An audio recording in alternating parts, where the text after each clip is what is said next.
Hello friends, ये 14 जनवरी the Hindu analysis का short notes है।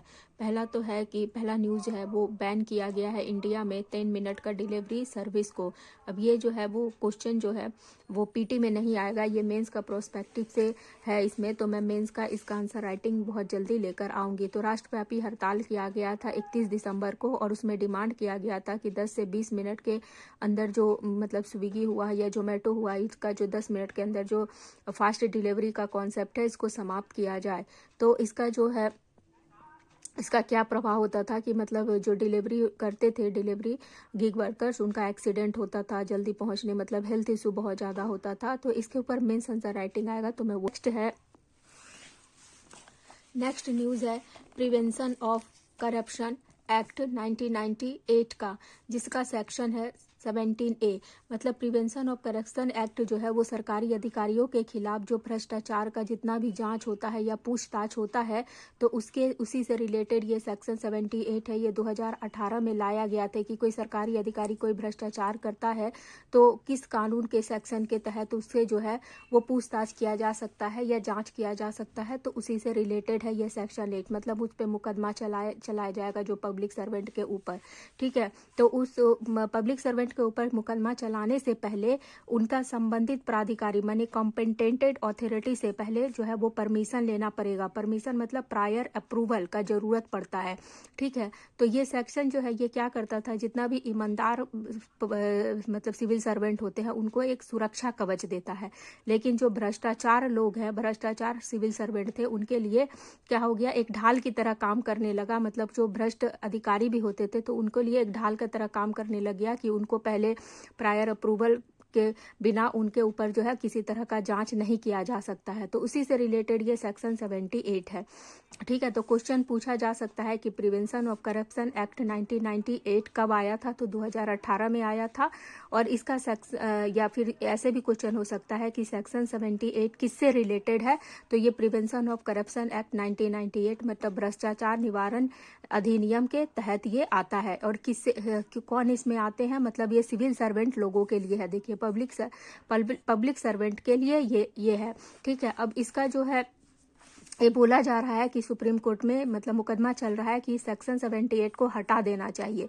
क्यों हटा देना चाहिए? क्योंकि जो उच्च अधिकारी होते हैं, जो सिविल सर्वेंट बहुत हायर पोस्ट पे होते हैं, तो उनके खिलाफ चलाया जाता है और मतलब प्रायर अप्रूवल चाहिए, तभी उनके खिलाफ कोई तरह का जांच या मुकदमा चलाया जा सकता। मतलब मान लीजिए अगर कोई सिविल सर्वेंट है, किसी तरह का कोई मतलब निर्णय लेता है अपने काम करने के दौरान, किसी तरह का निर्णय लेता है, तो वो निर्णय सही या गलत है या भ्रष्टाचार को मतलब वो पैसा लेके लिया गया है निर्णय, तो उसी के खिलाफ जो है वो जांच के लिए ये नियम है कि जांच करने से पहले अगर उस सिविल सर्वेंट का जांच किया जाएगा तो पहले उससे संबंधित जो भी अथॉरिटी होगा उसे मतलब अप्रूवल लिया जाएगा। तो ये क्या किसको चैलेंज करता है? ये मतलब ये जो है वो सुप्रीम कोर्ट में बोला गया कि ये समानता के अधिकार के खिलाफ है और विधि के शासन के खिलाफ है। मतलब क्यों है? आर्टिकल 14 का जो है वो उल्लंघन करता है, 14 का उल्लंघन करता है। ऐसा क्यों कहा गया? क्योंकि इसलिए कहा गया क्योंकि आर्टिकल 14 का ये उल्लंघन करता है, इसलिए कहा गया क्योंकि ये मतलब कानून जो है वो आम आदमी और सिविल सर्वेंट सबके लिए बराबर होना चाहिए और सब पे विधि का शासन एक समान ही होना चाहिए।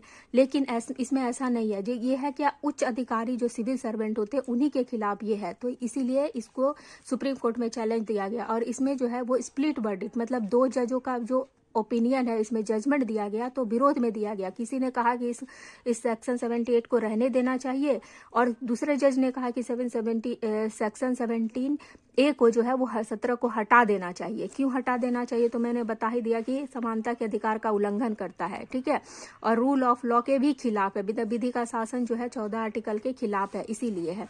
अब नहीं हटाने का क्या है कि अगर हम लोग मान लीजिए कि मतलब देश में ऐसा नहीं है कि बहुत सारा कानून है, लेकिन कानूनों का मिसयूज ही होता है। जैसे दहेज प्रथा, दहेज तो लिया ही जाता है, लेकिन दहेज का कानून का मिसयूज भी बहुत लोग करते हैं। रेप केस ऐसा नहीं है कि देश में रेप केस नहीं हो रहा है, लेकिन रेप केस के कानून जितना भी बना है उससे रिलेटेड उसका मिसयूज भी होता है।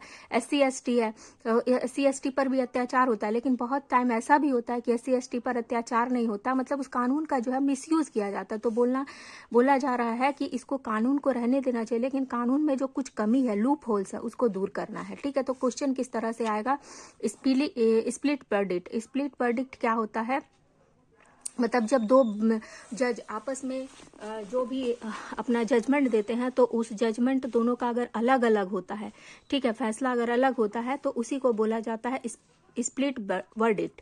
ठीक है, तो स्प्लिट वर्डिक्ट के लिए जो बड़ी बेंच का गठन है वो कौन करता है, तो CJI करता है, चीफ जस्टिस ऑफ इंडिया करते हैं। ठीक है, कि इससे बड़ी बेंच का, जैसे अभी इस फैसले में क्या हुआ था कि 2 जज का अलग अलग ओपिनियन था, तो अब इससे बड़ी बेंच कौन कितना होगा, 3, मतलब 3 जज होंगे, और इसका गठन कौन करेगा, CJI करेंगे।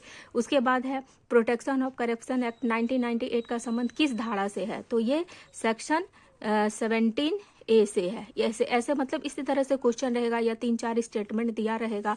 ठीक है, उसके बाद सेक्शन 17(8) क्या है या किससे रिलेटेड है, तो इस तरह से क्वेश्चन रह सकता है। फिर किस कानून का उल्लंघन करता है, 3-4 स्टेटमेंट दे देंगे तो हम लिख सकते हैं कि मतलब रूल ऑफ लॉ या विधि का शासन के खिलाफ या किस आर्टिकल का वायलेशन किया जाता है, आर्टिकल 14 का जो है वो वायलेशन किया जाता है। ठीक है, उसके बाद है नेक्स्ट, ये भी मेंस के प्रोस्पेक्टिव से है, अर्बनाइजेशन थे, इसका भी मतलब आंसर राइटिंग जब मैं करवाऊंगी तो उसमें आंसर राइटिंग में अर्बनाइजेशन के ऊपर बहुत सारा है, लेकिन फिर भी एक बार शॉर्ट में आप देख लीजिए कि क्या है। मतलब बड़े शहरों में क्या होता है कि भूमि का कीमत बहुत ज़्यादा होता है, वहाँ का अवसंरचना भी बहुत खराब होता है, कॉस्ट ऑफ लिविंग भी बहुत हाई होता है। लेकिन छोटे शहरों में क्या होता है कि जनसंख्या उनका बहुत कम होता है, तो जनसंख्या कम होता है, रिसोर्सेज ज़्यादा होता है, तो अच्छा से रिसोर्सेज का उपभोग कर पाते हैं। उसी तरह से जो छोटे शहर हैं क्या करते हैं कि 2 बड़े शहरों के बीच में इंटरलिंकिंग का काम करते हैं, मतलब लॉजिस्टिक नोड की तरह वो वर्क करते हैं। एग्रो प्रोसेसिंग, मतलब कोई छोटा छोटा जैसे शहर होते हैं तो कोई एक स्पेशल चीज़ों के लिए वो बन गया, जैसे कोई छोटा एक शहर है तो इस एग्रो प्रोसेसिंग के लिए बन गया है, कोई वेयर हाउस का निर्माण कर रहा है, कोई एक छोटा शहर है तो वो वेयर हाउस का निर्माण कर रहा है, कोई एक और शहर है तो बाजार को बहुत अच्छे से डेवलप कर लिया है। तो इस तरह से छोटा छोटा शहर का क्या हो रहा है, बहुत अच्छे से विकास हो रहा है भारत में, यही बताया गया। तो उन विकास करने वाले जो शहर है उसमें से कौन कौन है, तो आंध्र प्रदेश का सत्तेनापल्ली है, छत्तीसगढ़ का धमतड़ी है, यूपी का बाराबंकी है, कर्नाटक का हासन है, हिमाचल प्रदेश का ऊना है। तो इस तरह से मैचिंग में दे सकते हैं कि ये कहाँ से है और किस तरह से है। तो ऐसे पीटी में नहीं, इसमें मेंस में ही क्वेश्चन आएगा। ठीक है, नेक्स्ट है pension fund regulatory and development authority. ये क्या है, पेंशन फंड रेगुलेटरी अथॉरिटी एक स्टैट्यूटरी बॉडी है। ठीक है, स्टैट्यूटरी बॉडी है, और ये किस एक्ट के तहत बना था, पेंशन रेगुलेटरी फंड 2013 के तहत बना गया था। इसका रेगुलेशन जो है वो ये किसका रेगुलेशन करता है, NPS का रेगुलेशन। NPS मतलब नेशनल पेंशन स्कीम का रेगुलेशन करता है। किस मिनिस्ट्री के अंदर आता है, फाइनेंस मिनिस्ट्री के अंदर आता है, और फाइनेंस मिनिस्ट्री के अंदर भी कौन सा विभाग है, फाइनेंशियल सर्विस डिपार्टमेंट के अंदर में आता है। ठीक है, उसके बाद कार्य बहुत इंपॉर्टेंट है, इसका कार्य ही पूछा जाएगा पीटी में। ज्यादातर आप PYQ उठा के देखे होंगे तो पूछा जाता है कि पूछा गया है पीछे PYQ में कि PFRDA का कार्य क्या होता है। तो ये जो है सबसे पहले तो पेंशन मैनेजर का नियुक्ति करता है, ये बहुत इंपॉर्टेंट है कि पेंशन मैनेजर का नियुक्ति कौन करता है, तो PFRDA। ठीक है, उसके बाद अटल पेंशन योजना, इसका भी विकास करना है तो ये किसके अंदर विकास किया जाता है, PFRDA के अंदर। पेंशन फंड मैनेजर का नियुक्ति PFRDA कौन करता है, ये है। और उसके बाद एक और क्वेश्चन है कि पेंशन उद्योग का विकास कौन करता है, ये अटल पेंशन योजना है और ये पेंशन उद्योग, इसका विकास कौन करता है, तो PFRDA करता है। तो इस तरह से माइंड मैप में आप बना लीजिएगा। तो 3-4 स्टेटमेंट भी दिया रहेगा तो आप कर सकते हैं कि पहला स्टेटमेंट हो सकता है ऐसे रहे कि पेंशन मैनेजर की नियुक्ति कौन करता है, तो सही है या गलत है। फिर 3-4 स्टेटमेंट देकर दे देंगे। अब हम देखते हैं कि NPS क्या होता है, नेशनल पेंशन स्कीम 2003।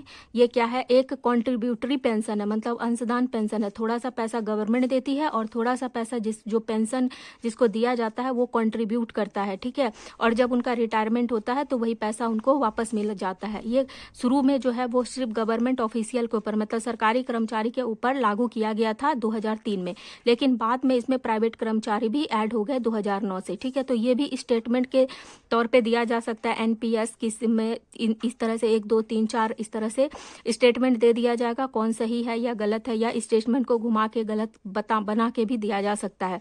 अब ये किस पे नहीं लागू होता है, तो आर्म फोर्स के ऊपर ये नहीं लागू होता है, ठीक है। फिर ये पेंशन उद्योग का विकास करता है। हाँ, पेंशन उद्योग का विकास कौन करता है? पीएफआरडीए। मतलब ये स्टेटमेंट एक क्वेश्चन के फॉर्मेशन में मैंने बनाया है कि पीएफआरडीए रिलेट करके इस तरह से शॉर्ट में दिया जा सकता है। उसके बाद पीएफआरडीए कार्य करता अटल पेंशन योजना का ऊपर भी, मतलब इसका प्रशासन भी पीएफआरडीए ही करता है। उसके बाद एक क्वेश्चन और पूछा जा सकता है, एनपीएस का प्रबंधन किसकी जिम्मेदारी है? तो वही पीएफआरडीए का जिम्मेदारी है। उसके बाद सब शॉर्ट नोट्स है, मतलब 9 स्टेट प्लस 3 यूनियन टेरिटरी में एसआईआर स्पेशल इंटेंसिव रिवीजन हुआ, जिसमें 6.3 करोड़ वोटर्स लिस्ट से लोग बाहर हो गए। उसके बाद तीसरा है, उसका नेक्स्ट न्यूज़ है गडक, जो कर्नाटक में है, लकुंडी गांव है, जिसमें कि 100 साल पुराना जो है गोल्ड प्राप्त हुआ है, ठीक है।